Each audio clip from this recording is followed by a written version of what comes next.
오늘도 이 아침에 기도의 자리를 사모하여 예배의 자리로 나오신 모든 성도님들을 환영하고 축복합니다. 이 시간 우리에게 주신 하나님의 말씀은 민수기 15장 22절에서 41절까지의 말씀입니다. 너희가 그릇 범죄하여 여호와가 모세에게 말씀하신 이 모든 명령을 지키지 못하되 곧 여호와께서 모세를 통하여 너희에게 명령한 모든 것을 여호와께서 명령한 날 이후부터 너희 대대에 지키지 못하여 회중이 부재 중에 범죄하였거든 온 회중은 수송아지 한 마리를 여호와께 향기로운 화제로 드리고 규례대로 소제와 전제를 드리고 숫 염소 한 마리를 속죄제로 드릴 것이라.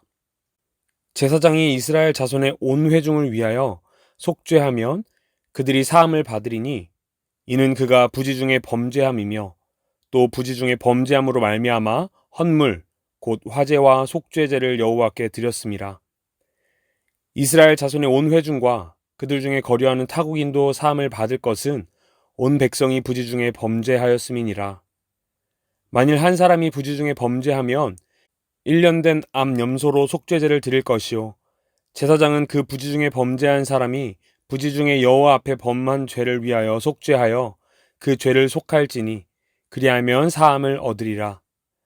이스라엘 자손 중 본토 수생이든지 그들 중에 거류하는 타국이든지 누구든 부지 중에 범죄한 자에 대한 법이 동일하거니와 본토인이든지 타국인이든지 고의로 무엇을 범하면 누구나 여호와를 비방하는 자니 그의 백성 중에서 끊어질 것이라. 그런 사람은 여호와의 말씀을 멸시하고 그의 명령을 파괴하였은즉 그의 죄악이 자기에게로 돌아가서 온전히 끊어지리라. 이스라엘 자손이 광야에 거류할 때에 안식일에 어떤 사람이 나무하는 것을 발견한지라. 그 나무하는 자를 발견한 자들이 그를 모세와 아론과 온 회중 앞으로 끌어왔으나 어떻게 처치하는지 지시하심을 받지 못한 고로 가두었더니 여호와께서 모세에게 이르시되 그 사람을 반드시 죽일지니 온 회중이 진영 밖에서 돌로 그를 칠지니라. 온 회중이 곧 그를 진영 밖으로 끌어내고 돌로 그를 쳐 죽여서 여호와께서 모세에게 명령하신 대로 하니라. 여호와께서 모세에게 말씀하여 이르시되 이스라엘 자손에게 명령하여 대대로 그들의 옷단 귀에 술을 만들고 청색 끈을 그 귀에 술에 더하라. 이 술은 너희가 보고 여호와의 모든 계명을 기억하여 준행하고 너희를 방종하게 하는 자신의 마음과 눈의 욕심을 따라 음행하지 않게 하기 위함이라. 그리하여 너희가 내 모든 계명을 기억하고 행하면 너희의 하나님 앞에 거룩하리라. 나는 여호와 너희 하나님이라. 나는 너희의 하나님이 되려고 너희를 애굽 땅에서 인도해 내었느니라. 나는 여호와 너희의 하나님이니라. 아멘. 오늘 아침은 이 문장으로 함께 기도의 자리로 나온 성도님들을 축복하고 싶습니다. 하나님은 여러분을, 우리를 사랑하십니다. 이 하나님의 마음은 언제나 변함이 없습니다. 그래서 항상 우리와 함께 있기 원하시고 우리와 관계 맺기를 원하십니다. 하지만 우리가 하나님과 함께 하기 위해서 필요한 것이 있습니다. 바로 거룩. 하나님의 말씀을 듣고 순종하며 그 안에 거하는 것입니다. 우리 안에 죄가 있을 때 우리는 하나님과 함께 하지 못합니다. 그래서 하나님은 우리가 항상 죄로부터 멀어지고 거룩하기를 요구하십니다. 이런 하나님의 사랑은 때로는 엄하고 무서운 모습으로 나타나기도 하고 때로는 자비하심과 인자하심으로 나타나기도 합니다.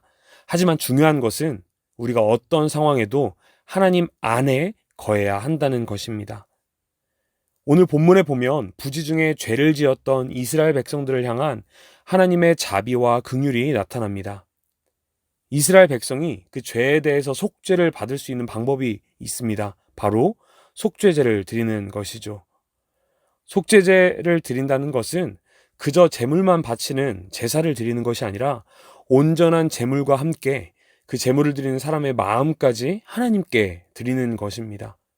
우리가 하나님께 속해 있고 하나님 안에 거할 때 하나님은 우리의 모든 마음과 제사를 받으시고 용서해 주십니다. 하지만 하나님의 무섭고 단호한 모습도 나타납니다. 그 죄의 모습은 하나님을 의도적으로 거역하는 자의 모습입니다. 30절과 31절 말씀입니다. 본토인이든지 타국인이든지 고의로 무엇을 범하면 누구나 여호와를 비방하는 자니 그의 백성 중에서 끊어질 것이라. 그런 사람은 여호와의 말씀을 멸시하고 그의 명령을 파괴하였은즉 그의 죄악이 자기에게로 돌아가서 온전히 끊어지리라. 아멘. 이런 자들의 모습은 하나님께로부터 가출한 자의 모습으로 생각해 볼 수 있습니다. 하나님 안에 거하지 않고 하나님으로부터 완전히 벗어난 자의 모습입니다. 일부러 하나님을 비방하고 하나님의 말씀을 알고도 멸시하고 그 명령을 파괴하는 자의 모습.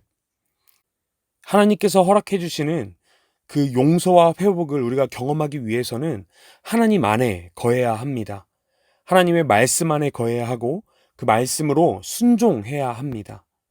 하지만 하나님 안에 거하지 않고 말씀대로 순종하지도 않고 그 안에 거하지도 않는 자에게는 회복의 기회가 없습니다. 왜냐하면 완전히 하나님으로부터 벗어났기 때문입니다.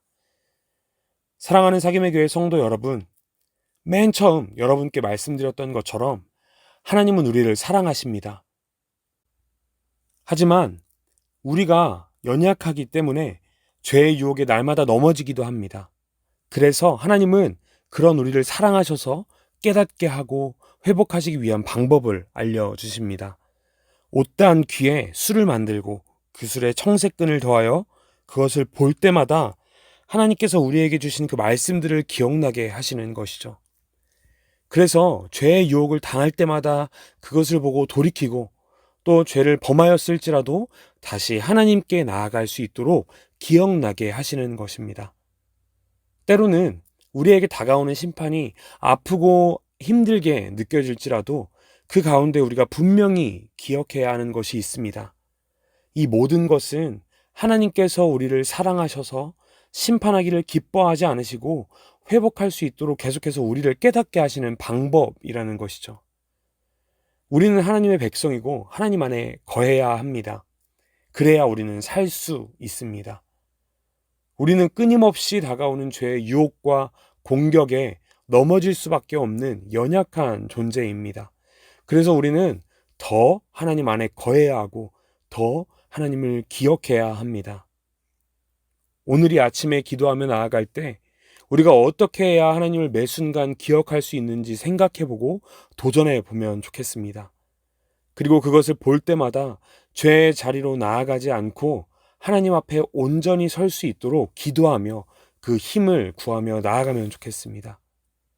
우리가 하나님 안에 거하는 한 하나님은 우리를 늘 용서해 주시고 사랑해 주시고 우리에게 그 죄로부터 벗어날 수 있는 힘을 주실 것입니다. 오늘도 하나님의 마음을 마음껏 느낄 수 있는 오늘 하루 되시기를 간절히 소망합니다. 기도하시겠습니다. 우리 한 가지 기도 제목으로 함께 기도하시면 좋겠습니다. 하나님 안에 날마다 거하며 참된 평안과 회복과 사랑을 느끼게 해달라고 함께 기도합시다. 하나님, 내 영혼이 매 순간 하나님 안에 거하도록 붙잡아 주시고 그 안에서 이루시는 하나님의 회복과 사랑을 경험하게 하옵소서. 하나님을 날마다 기억하며 죄로부터 멀어질 수 있도록 돌아설 수 있도록 인도하여 주시옵소서. 함께 기도하시겠습니다. 그리고 가져오신 기도 제목으로 함께 기도하시며 나아가겠습니다. 개인과 가정과 나라를 위하여 기도하시고 특별히 교회를 위하여 기도하실 때에 모든 상황이 하나님께서 허락하신 환경임을 고백하게 하시고 하나님께서 예배하신 예배의 처소를 속히 발견하게 해달라고 모든 상황을 인도해달라고 기도하시면 좋겠습니다. 함께 기도하시겠습니다.